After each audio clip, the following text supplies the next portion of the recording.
ایک اندھیری رات تھی، ہر طرف سناٹا تھا۔ شہر کے ایک کونے میں ایک پرانی حویلی تھی جو اکثر بند رہتی تھی، مگر اس رات وہاں ایک عورت بیٹھی تھی۔ اس کے سامنے ایک سفید مردہ مرغ پڑا تھا اور ہاتھوں میں ایک پرانی تصویر۔ یہ تصویر رحیل کی تھی، ایک معصوم لڑکا جو اپنی زندگی مزے سے جی رہا تھا۔ اسے یہ اندازہ بھی نہیں تھا کہ کوئی چھپ کر اس کے ساتھ کیا کر رہا ہے۔ شبانہ ایک ایسی عورت جسے راز رکھنے کا ہر ہنر آتا تھا، جو دیکھنے میں عام لگتی تھی مگر اندر سے ایک جلاد تھی۔ اس نے رحیل پر نظر رکھی، ہر دن ہر گھڑی اس کے خوابوں میں اترنا شروع کر دیا۔ رحیل کو پہلے صرف عجیب خواب آتے، لیکن دھیرے دھیرے یہ خواب حقیقت بننے لگے۔ ایک رات اس نے محسوس کیا کہ کوئی اس کے بستر کے پاس ہے، ایک سفید سایہ جو دھیرے دھیرے اس کی طرف بڑھ رہا ہے، مگر جب اس نے آنکھیں کھولی تو وہاں کوئی نہیں تھا۔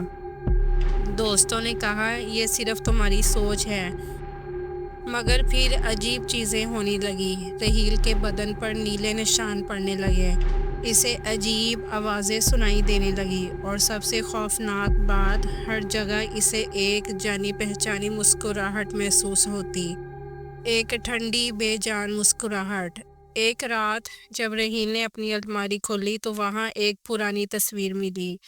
تصویر پر اس کا نام تھا اور نیچے خون سے لکھا تھا، تو اب صرف میرا ہے۔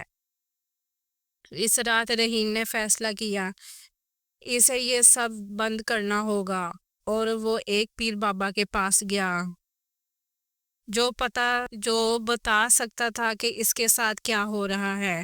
پیر بابا نے صرف ایک نظر تصویر پر ڈالی اور کہا، تیری روح قید ہو چکی ہے بیٹا، تجھے بچا سکتا ہوں مگر تجھ پر کالا جادو بہت گہرا ہے۔ رحیل نے دیکھا، اس کی تصویر ہوا میں اڑنے لگی اور ایک چہرہ سامنے آیا، وہ چہرہ جو اسے ہمیشہ ایک عجیب سی مسکراہٹ دیتا تھا، شبانہ کا۔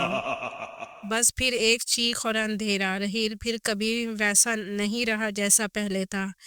کہتے ہیں کہ اب بھی اس حویلی کے اندر کوئی رہتا ہے، اور جو بھی اس کے قریب جاتا ہے اسے ایک عجیب سی مسکراہٹ ملتی ہے۔